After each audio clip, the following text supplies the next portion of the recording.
Bienvenidos al canal de YouTube de Ediciones Rodio. Aquí encontrarás vídeos especializados en cada tema. Si te gusta nuestro contenido, no olvides suscribirte, darle a me gusta y comentar tu experiencia. Gracias por elegirnos en tu camino hacia el éxito. Recuerda que todos nuestros temarios también están disponibles en formato digital y papel. Para cualquier duda puedes escribirnos a info@edicionesrodio.com. Cuerpo de Maestros. Inglés. Volumen 1. Main ideas. When people talk, listen completely. Most people never listen. Ernest Hemingway. Introduction.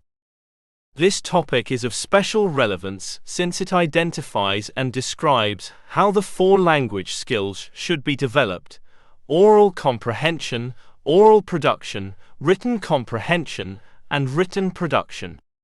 As detailed by the Council of Europe, the communicative approach must be adopted so that students deal with the four basic skills. Foreign language teaching must be integrative and combine all of them in a meaningful way. The development of the four skills is closely related to the concept of communicative competence, which is present in the Organic Law 3/2020 BO of the 29th of December 2020, henceforth LOMLOE, amending the Organic Law of Education 2006. Its preamble underlines the importance of development of communicative competence. More precisely, Crown Decree 157/2022 of March 1, Article 7, establishes the objective F, which mentions the acquisition in at least one foreign language of the basic communicative competence that allows expressing and understanding simple messages and dealing with everyday situations. In addition, in the Crown Decree 157/2022, Annex 2, language skills are reflected in specific competencies. These specific competencies refer to the performance that students must be able to display in activities or in situations whose execution requires the basic knowledge of the area, including linguistic skills. We can highlight 6 specific competencies, all of them directly related to the communicative competence and connected to their respective descriptors of exit profile. They are the following. 1. To understand the general meaning and specific and predictable information of short and simple texts. 2. To produce simple texts in an understandable and structured way through the use of strategies. 3. To interact with other people using everyday expressions and resorting to various strategies. 4. To mediate in predictable situations, using strategies and knowledge to process and transmit basic and simple information in order to facilitate communication. 5. To recognize and use personal linguistic repertoires between different languages. 6. To appreciate and respect linguistic, cultural, and artistic diversity. 1. Development of the linguistic skills: oral expression and comprehension, written expression and comprehension. As Spanish law states, the teaching of English as a foreign language is one of the most important subjects in most primary schools. The implementation of English at early stages has made it necessary to establish clear objectives that are different to the ones traditionally defined for secondary schools. Primary school teachers have to keep in mind that the age of the children makes the teaching of formal aspects not recommendable. Therefore, the main purpose of EFL teaching at primary level is the development of the four skills: listening, speaking, reading, and writing. It is important to remember that teachers should not insist on asking their children to understand every single word they listen to or read, or expect their pupils to write or speak without making the mistakes normally found in the process of acquiring any language. Listening is the language skill which learners usually find most difficult. This often is because they feel under unnecessary pressure to understand every word. To achieve the aims related to this skill, the teacher must help them by creating a relaxed atmosphere in which pupils lose their anxiousness. As far as speaking is concerned, we must take into account that the level of language input, listening, must be higher than the level of language production, speaking and writing, expected of the pupils. So, there will be many speaking activities used in the first stages that enable pupils to participate with a minimal verbal response. However, in the last year, pupils are encouraged to begin to manipulate language and express themselves in a much more personal way. As to reading, say that in order to make it an interesting challenge as opposed to a boring task, it is important that pupils do not worry about every word, whether they are skimming the text for general meaning or scanning it to pick out specific information. The development of the writing skill in primary schools goes from writing isolated words and phrases to short paragraphs about very familiar topics: family, home, hobbies, friends, food, etc. In general, the acquisition of each of the skills contributes to the key competence, linguistic competence. 1.1. Linguistic skills. It is recommendable to practice the 4 skills: A. Listening, B. Speaking, C. Writing, D. Reading together. That means in one lesson students should practice all the skills. That does not imply that in some lessons, one of the skills will be predominant. If we start teaching a new topic, the listening and speaking skills will be practiced before the reading and writing skills. Practicing the 4 skills is necessary because of the advantages and aspects we describe in the following. Input goes before output. That means that students have to listen to new words before they will be asked to pronounce them, and they will have to read structures before they will be asked to write them. In terms of skills, we can say that listening comes before speaking and reading before writing. Realism. The situations in which we practice the 4 skills must be connected with our pupils' lives, customs, and experiences. The pupils will not be motivated to participate in situations which refer, for instance, to business meetings. Variety. The topics we present should belong to a great variety of semantic fields so that the students acquire a wide range of vocabulary and structures. Confidence. The atmosphere in class should be good enough for the students to feel confident to express themselves.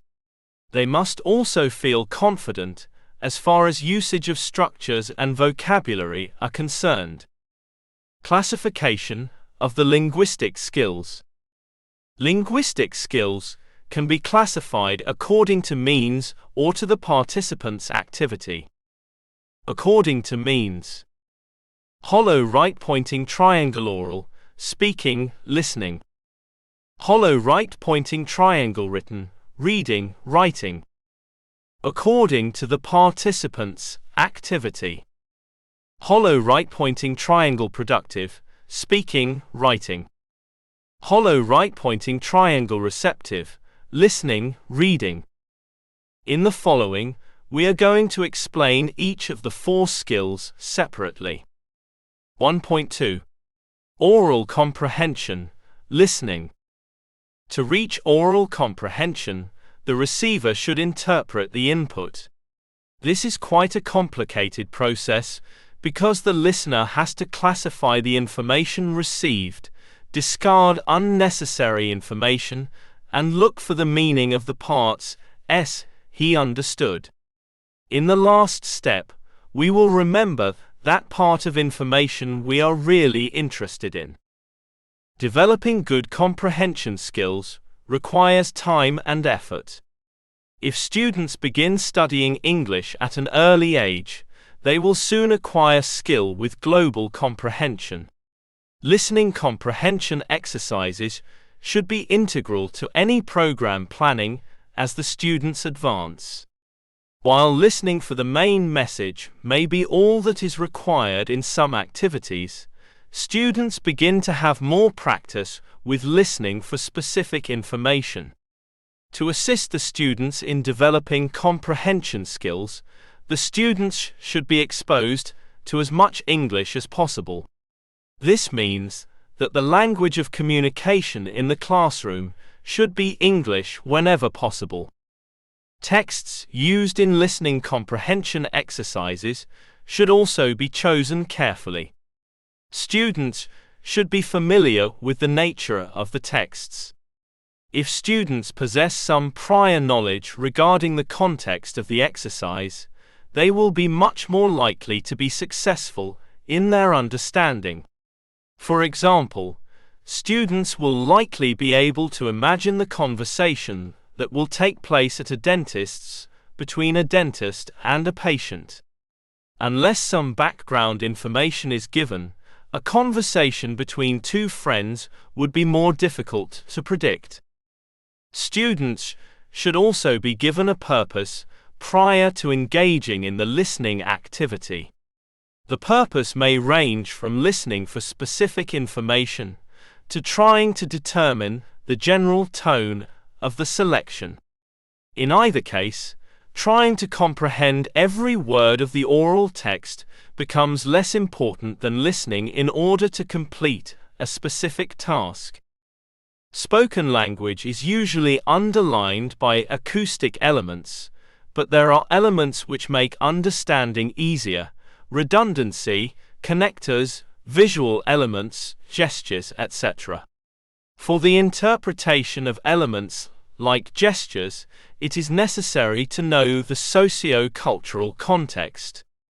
If the speaker and the listener have different cultural backgrounds, it may be difficult to reach comprehension. That is why we must teach cultural customs together with the basic language skills. The following principles should be kept in mind if we want to reach oral comprehension on our students' side. The activities we choose should have specific aims, like to hold a telephone conversation. We should use graded activities so that the pupils get used to listening to English speakers step by step. At the beginning, the conversations we use should be rather short for the students to be able to keep concentrated. Memorization is a very important aspect of oral comprehension because pupils must be able to retain the information given during a conversation. That is why we should make use of activities that help to memorize. These activities can also be games like the ones described in Topic 18. When choosing activities, it is convenient to bear in mind children's psychological characteristics. There are children who are more or less involved in public life and thus more or less independent. Some children at the age of 10 travel alone by bus, for example, others do not. The choice of exercises, situations and context may very well depend on these points of view. 1.2.1 Strategies towards oral comprehension. Present information in short and simple sentences. Always check to ensure that the pupils understand by repeating or rephrasing instructions, directions. Use voice intonation to keep their attention. Whenever possible, the teacher should use visual aids and/or charts to explain what he is saying. Most of the pupils will need some wait time. These periods are sometimes also called periods of silence. The students are trying to interpret what the teacher or a classmate said. To check comprehension, the teacher may ask the student to repeat for the class what has been said. It is useful to teach strategies that include rehearsing mentally, how to focus on key words, and how to use mnemonics. They are devices to help us remember. Aid memoir or memory aid exist in many varieties and can aid memorization of many types of information. For example, spelling acronyms are sentences or phrases in which the initial letters of the words spell out a word which many people find rather tricky to spell. Because big elephants can always understand small elephants. If group learning situations are provided, the student is prompted and/or assisted by group members. In this way, he does not feel alone and overwhelmed by the difficulty of the oral comprehension process. To approach the cyclic dimension of our learning teaching methodology, it is recommendable to review orally presented material regularly and provide taped versions, if necessary. It is important to ensure that understanding and comprehension is taking place. A consistent approach with regular monitoring will be an effective strategy to support children with oral comprehension difficulties. To reach oral comprehension, ear training may be strengthened through work in the listening laboratory or with interactive computer programs.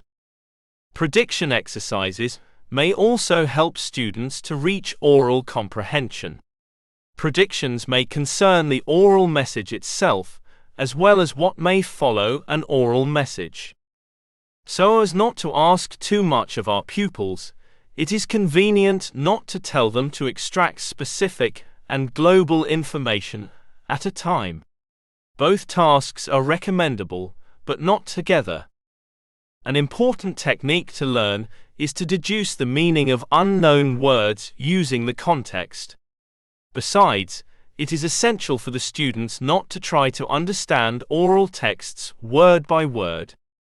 It can be stated that complete comprehensive capacity is reached when a. Phonetic, lexical and grammatical elements are identified. b. The most important facts are selected. c. The information is retained. d. Comprehensive ability is controlled by multiple choice or cloze tests. 1.2.2 Methodology of oral comprehension. In the following, we are going to summarize shortly the most important aspects of methodology as far as oral comprehension is concerned. To do so, it is necessary to distinguish between the practice of intensive and extensive oral comprehension. The aims of intensive oral comprehension practice are the acquisition of vocabulary, structures, and phonetics. This kind of practice is strictly controlled by the teacher, and it is indispensable to use adapted material. As far as the practice of extensive oral comprehension is concerned, we can state that the student alone discovers the meaning of the oral language he is exposed to. For that reason, there is less control from the teacher's side, and the global meaning is more important than each item. Next, the requirements for the chosen activities are exposed. The material must be recorded beforehand. It is important for the pupils not only to listen to the teacher's pronunciation, but to other native voices too. When choosing the text, conversation or situation, it is important to keep in mind the topic, functions and vocabulary to be practiced. The difficulties of the activities should be adapted to the pupil's level. It is necessary to count on a good timing. That means pupils will make the most of listening activities if they have enough time to reach comprehension without feeling stressed. It is important to use adequate visual aids so as to help the pupils to reach oral comprehension. Another important factor is to insist on global meaning, because in everyday life it is also necessary to grasp the general meaning of a conversation or its basic meaning, but not isolated words or expressions. 1.3. Oral expression, speaking. We can start to practice the skill of oral expression when students have understood meaning. Speaking is the one of the 4 skills which is different. The other 3 can be done alone, on one's own, without anyone else. Anyone can listen to the radio alone, read a book alone, and write a letter alone. But people do not usually speak alone. That is why it is so important to practice this skill at school. Conversation should take place with the teacher and other students. If the teacher asks a question, the pupils should feel motivated to answer. Every pupil should have the opportunity to speak as much as possible. That is a good reason to practice in pairs or groups with other students. Every pupil should be motivated to say as much as possible. Mistakes should not play an important part during this practice stage. The teacher should note them down and review them later, so as not to demotivate pupils. Methodology to practice oral expression.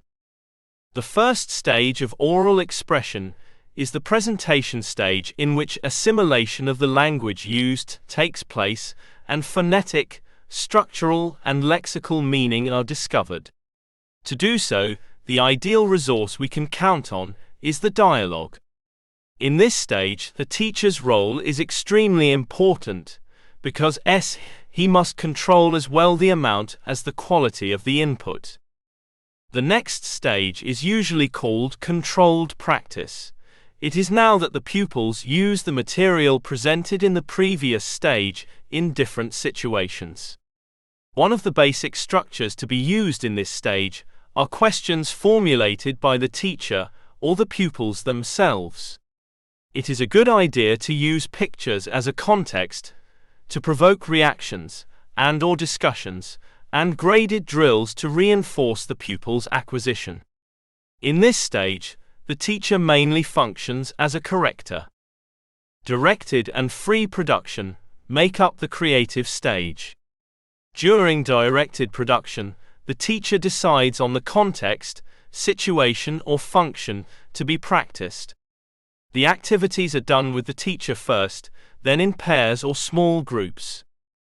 During free production, on the other hand, the students themselves choose the language to use in given situations, although the activities are similar to the ones in other stages. Now, the teacher functions as an animator and assistant. 1.4.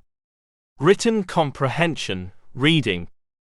Students usually feel less motivated to practice written comprehension because it seems to be more difficult for them.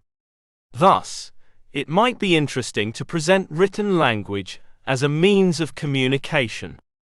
This aspect gains importance if we consider the importance of computers in modern life. Students will need to communicate by using emails, chats, and will need to understand many programs online which can only be found in English.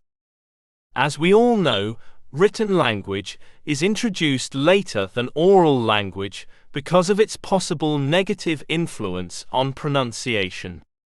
Due to the fact that the pronunciation of English varies a great deal from the written presentation of the language, it is necessary for the pupils to assure oral expression before starting work with written language, so as not to interfere in the acquisition of this skill. Written or reading comprehension involves interacting with text in various ways. Good readers are said to be aware of why they are reading a text, gain an overview of the text before reading, make predictions about the upcoming text, read selectively based on the already acquired overview. Associate ideas in a text with what they already know. Note whether the predictions and expectations about the text content are being met. Revise their prior knowledge. Figure out the meanings of unfamiliar vocabulary based on context clues. Underline, reread and make notes and paraphrase to remember important points. Interpret the text. Evaluate the quality and usefulness of the text read. Review important points after the reading stage. Of course, we will not expect our pupils to read everything this way. As far as reading in foreign language learning is concerned, pupils usually try to locate a specific piece of information, or, at best, reading for pleasure should be our final aim, and we will not ask the pupils to use all of these strategies. Nevertheless, the list reminds us that written comprehension requires considerable work on the reader's side. Summarizing, we can say that when reading, acquired knowledge is fostered, a wide range of passive vocabulary is acquired, and pupils undergo a profound study of the knowledge. Methodology for teaching written comprehension. When talking about methodology, we must keep in mind that the main aims of teaching reading comprehension are, among others, to obtain a certain piece of information, to communicate in writing, to read for pleasure, to investigate any topic, etc. In general, it can be said that silent reading is the natural way of reading to understand texts, although pupils may also practice pronunciation when reading aloud. Besides, we can distinguish between intensive and extensive reading. Intensive reading means a detailed analysis of the text, whereas extensive reading refers to an overall comprehension of the text, used above all when treating literary texts, brief editions of novels, poetry, plays. There are many styles of reading for different purposes. Skimming, scanning, and critical reading are different styles of reading and information processing, and form part of extensive reading. Skimming is used to quickly identify the main ideas of a text, not by reading it word by word. Skimming is done at a speed 3 to 4 times faster than normal reading. People often skim when they have a lot of material to read in a limited amount of time. This technique is useful when seeking specific information rather than reading for comprehension. Skimming works well to find dates, names, and places. It might be used to review graphs, tables, and charts. Scanning is a technique often used when looking up a word in the telephone book or dictionary. Keywords or ideas are searched for. In most cases, the reader concentrates on finding a particular answer. Scanning involves moving one's eyes quickly down the page, seeking specific words and phrases. http://www.42explore.com. The activities used to practice reading comprehension can be organized in 3 groups. 1. Pre-reading exercises. Before the act of reading a text begins, some points should be regarded in order to make the process of reading more comprehensible. It is important to provide the necessary background information to the reader to facilitate comprehension. In addition, as stated by Lebauer, 1998, pre-reading activities make the comprehension process for the pupils easier. 2. While reading exercises. This kind of exercises encourages active reading. They consist of summarizing, reacting, questioning, arguing, evaluating, and placing a text within one's own experience. These processes may be the most complex to develop in a classroom setting, The reason being that in English reading classes, most attention is often paid to dictionaries, the text, and the teacher.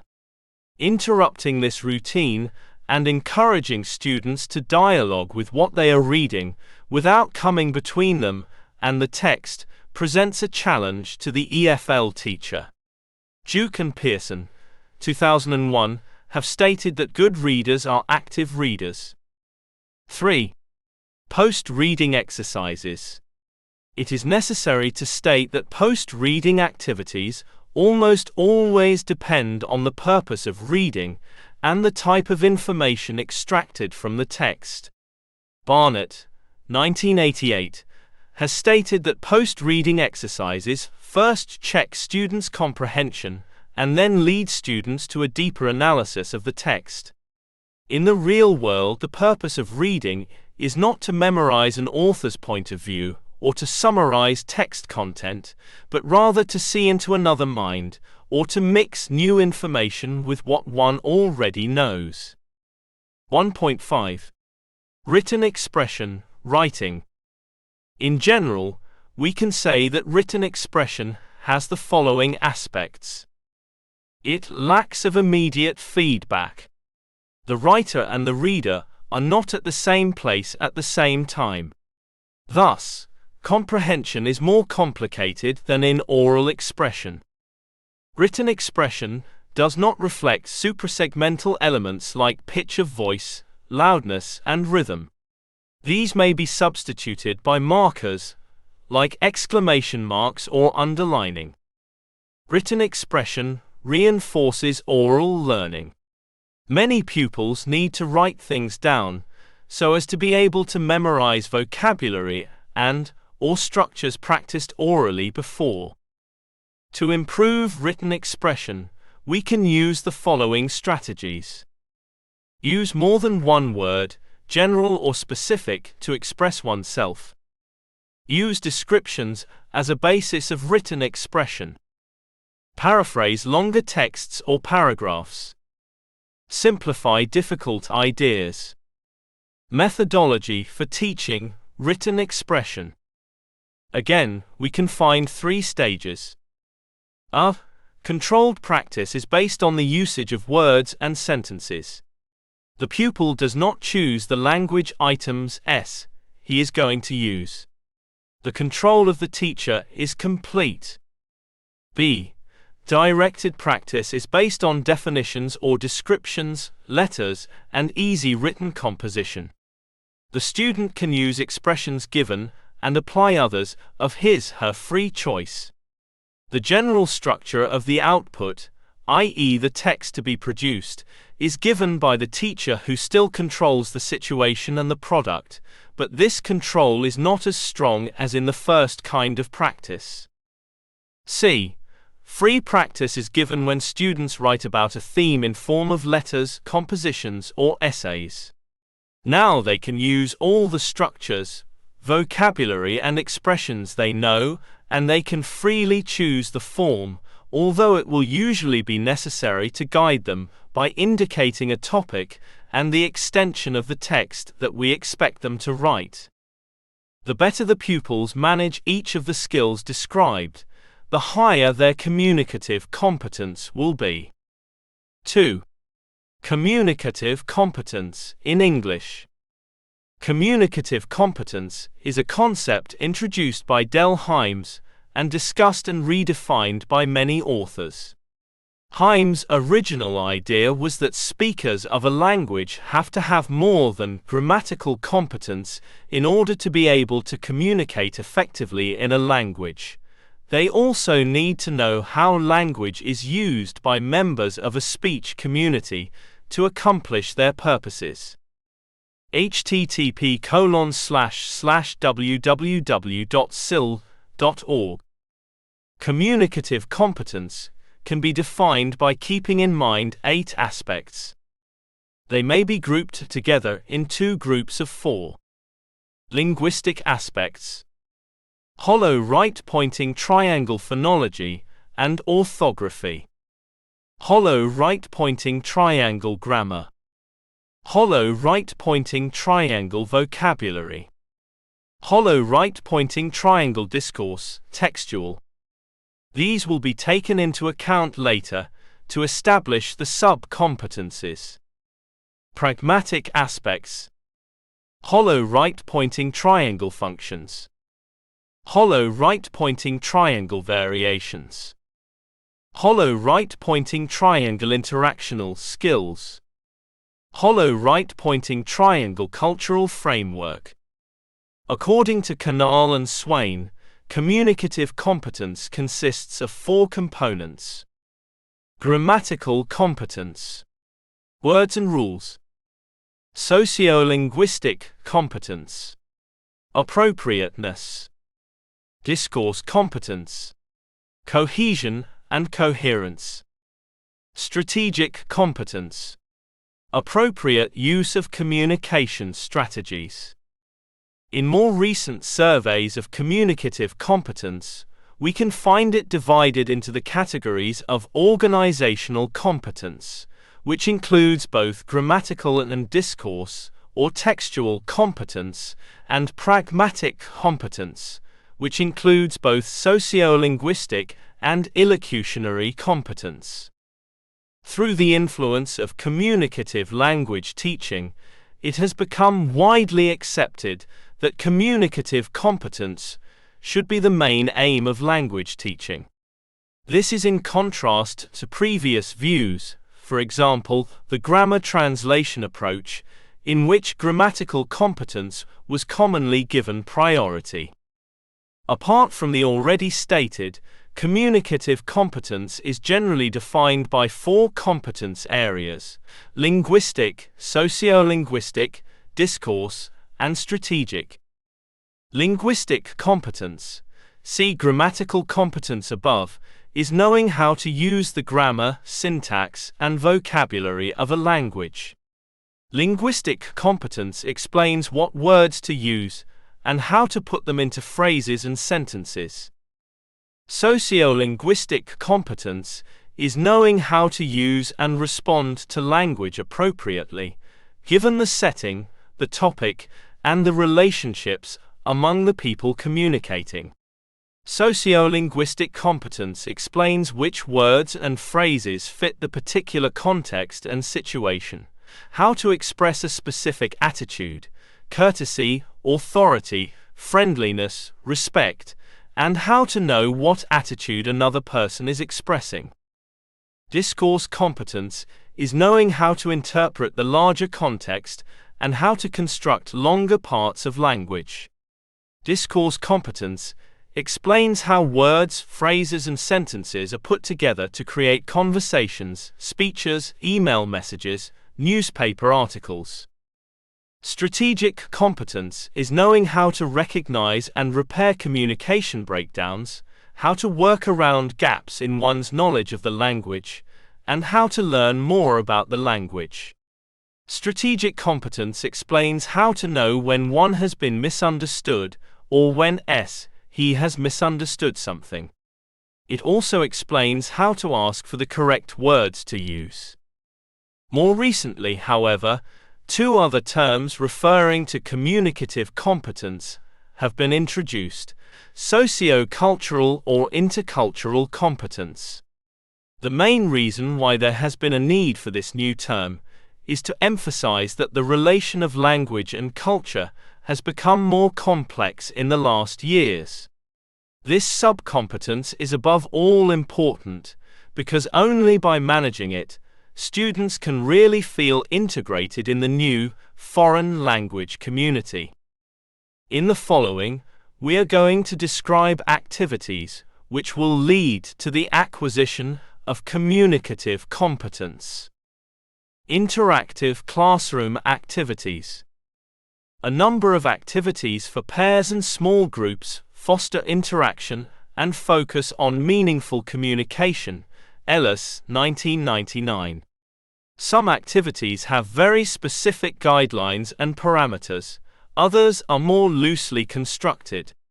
In interactive classroom instruction, a variety of activities is used depending on the lesson goals and objectives. These activities include but are not limited to, information gap, ordering and sorting, jigsaws, conversation grid, problem solving, and discussions.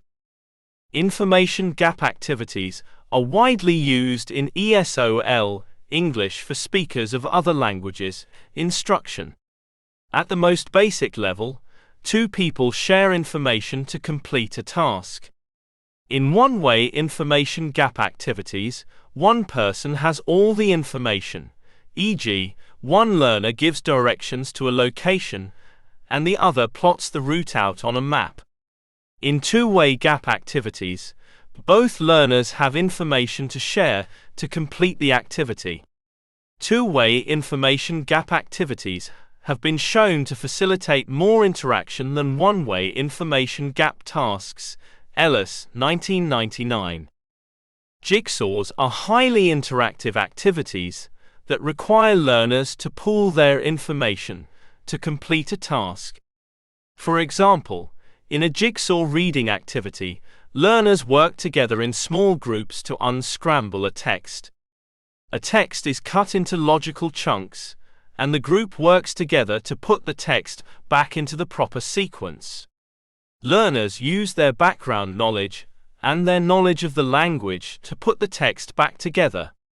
The interaction among learners often includes questions, explanations, and requests for clarification. Conversation grid activities work well for beginning-level learners. They provide learners with an opportunity to practice gathering and giving the same information over and over again, thus helping to build automaticity. They also provide learners with a chance to negotiate meaning. For example, to review asking and answering personal identification questions in a family literacy class, learners can speak to classmates to gather information and complete a table such as the one below. The number of rows can vary depending on how many interviews you want students to conduct. A conversation may ensue such as, Anna, what's your first name? Marta, Marta. Anna, spell please. Marta, M-A-R-T-A. Anna, M-A, student writes the letter E. Marta, M-A-A, no E. And so on. Ordering and sorting activities include classification, ranking, and sequencing. Willis, 1996. For example, in a discussion about talking to children about drugs and alcohol, parents are given cards with statements such as, beer is not alcohol, or, the legal drinking age is 21. Learners work in pairs or small groups and must put the cards in either the true, false, or I'm not sure pile. To complete the task, learners have to discuss their choices, provide explanations for them, and achieve consensus. Siteki, 2004. Problem-solving activities work at all levels. Learners work in small groups and discuss issues that are relevant to their lives, such as finding ways to use English outside the class, or how to plan a budget for a family of 5. Problem-solving groups work well when each member of the group has a specific role and the tasks are clearly set out for them. Learners use language to communicate for real reasons, to explain their ideas, make suggestions, and finally, reach a consensus. For beginning-level learners, problem-solving activities can be created using picture prompts or picture stories that deal with everyday problems that adults commonly confront. Using the language experience approach, learners tell the teacher what is happening in each picture, and the teacher writes what they say. Singleton, 2002. After the story is established, learners can make suggestions about how characters in the story can solve their problems.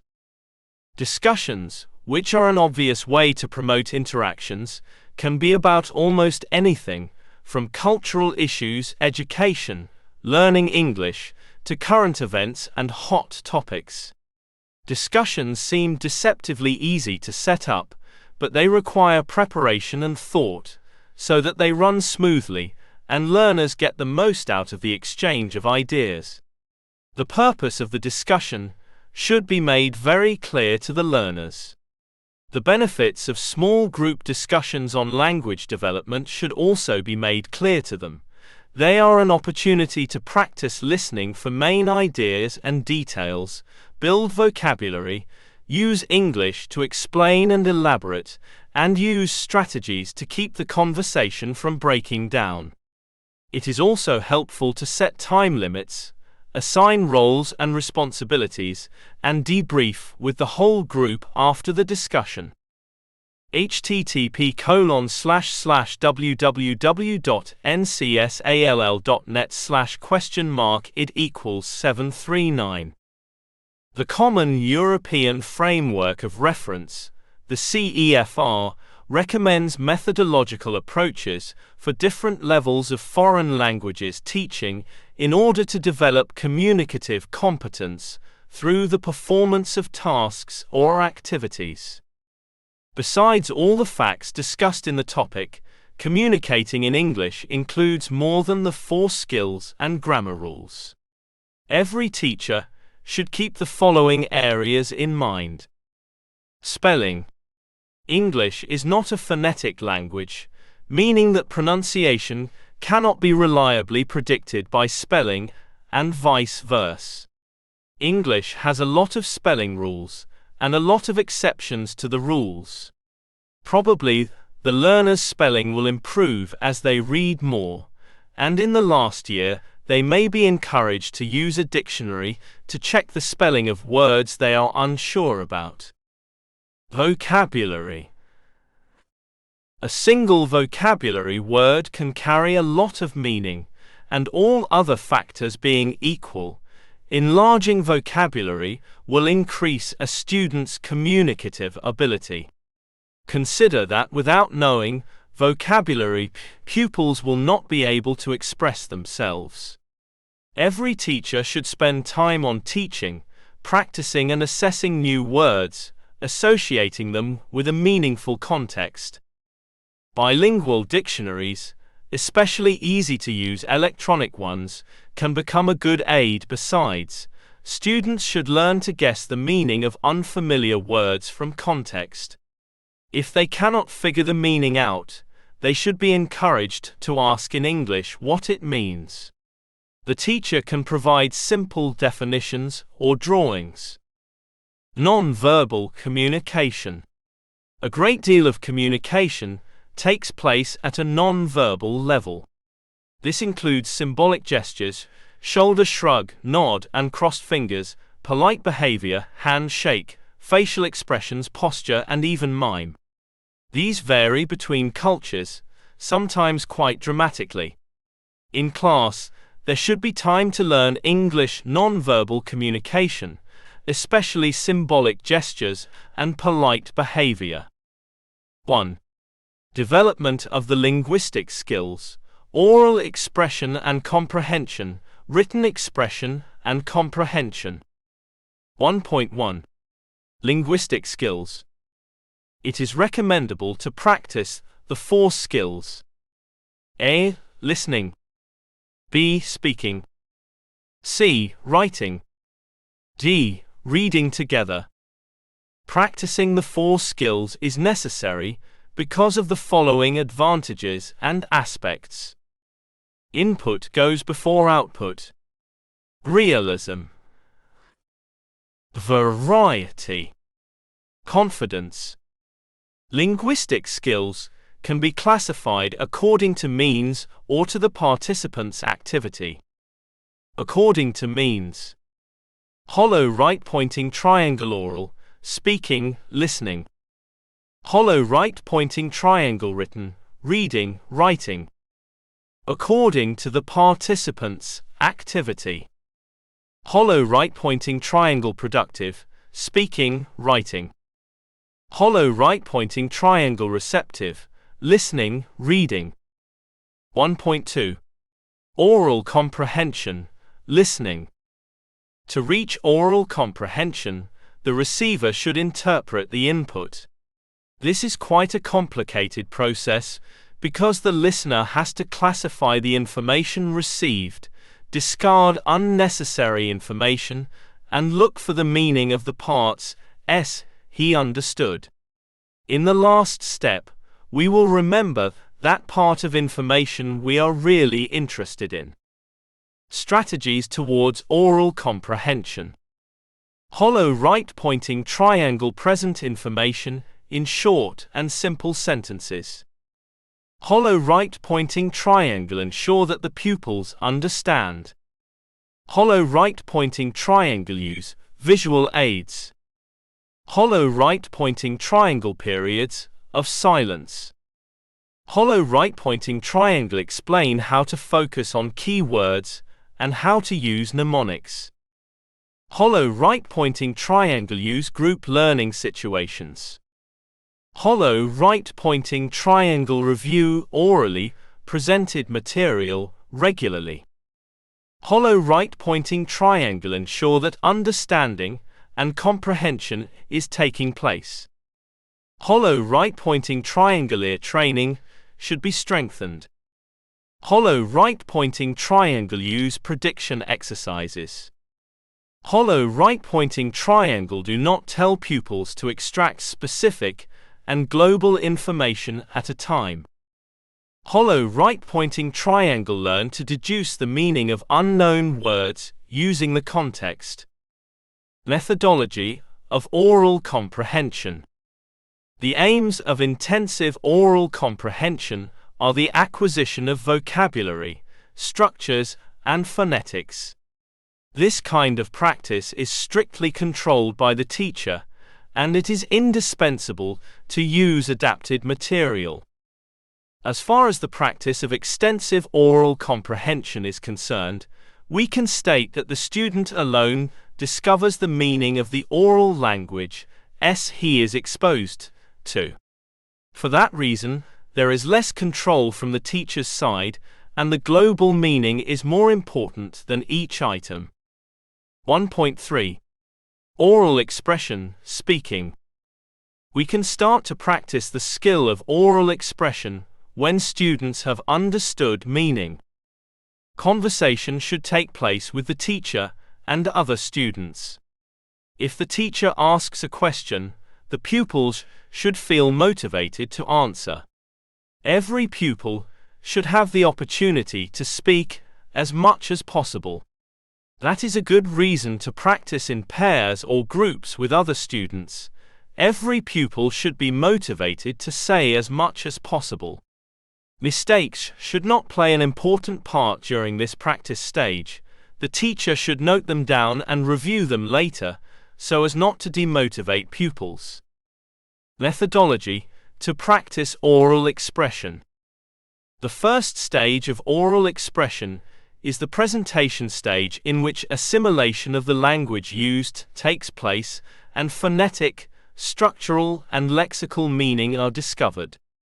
The next stage is usually called controlled practice. It is now that the pupils use the material presented in the previous stage in different situations. Directed and free production make up the creative stage. During directed production, the teacher decides on the context, situation, or function to be practiced. During free production, on the other hand, the students themselves choose the language to use in given situations. 1.4. Written comprehension, reading.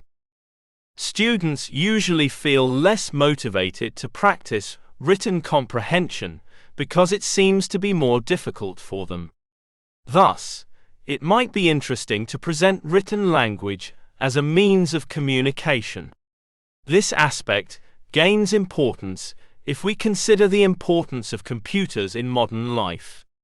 Students will need to communicate by using emails, chats, and will need to understand many programs online which can only be found in English.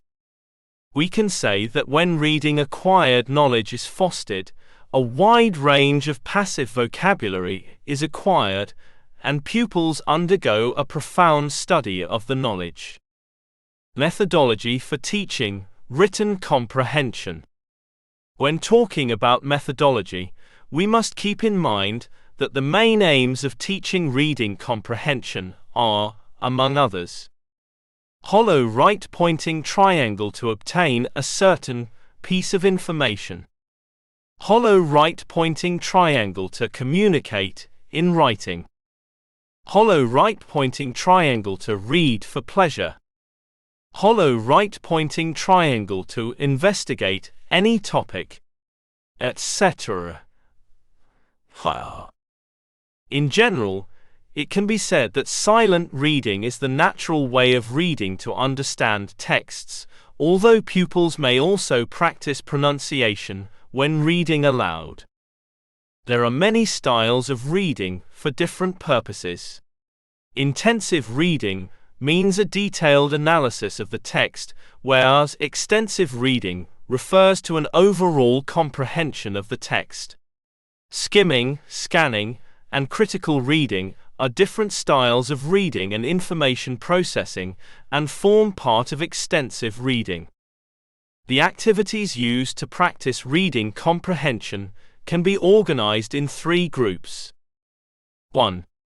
Pre-reading exercises. 2. While reading exercises. 3. Post-reading exercises. 1.5. Written expression. In general, we can say that written expression has the following aspects. It lacks of immediate feedback.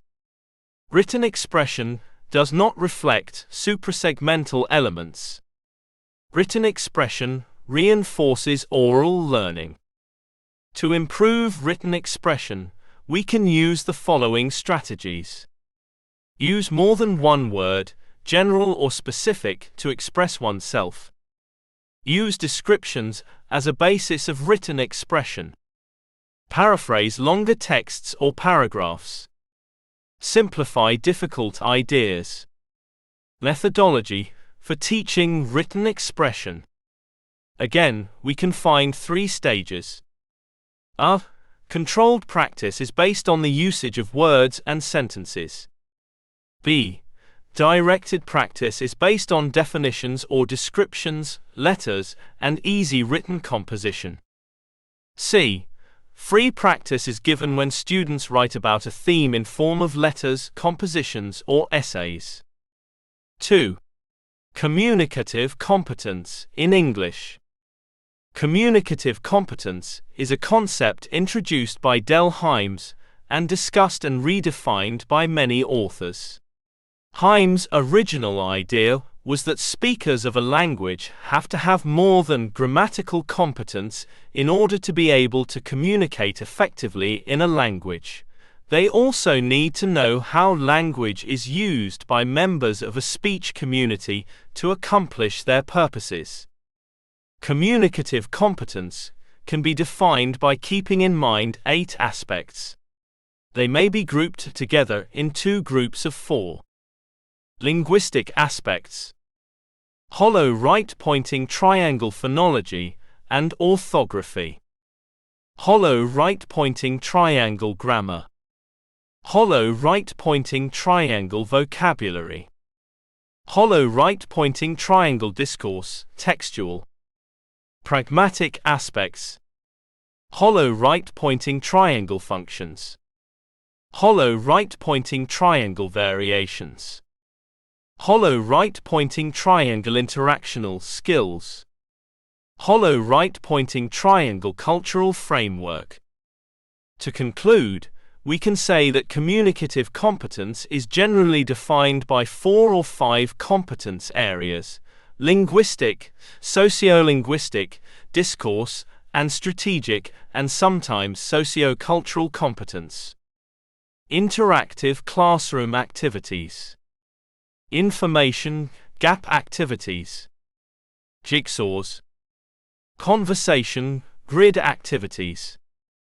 Ordering and sorting activities. Problem-solving activities. Discussions.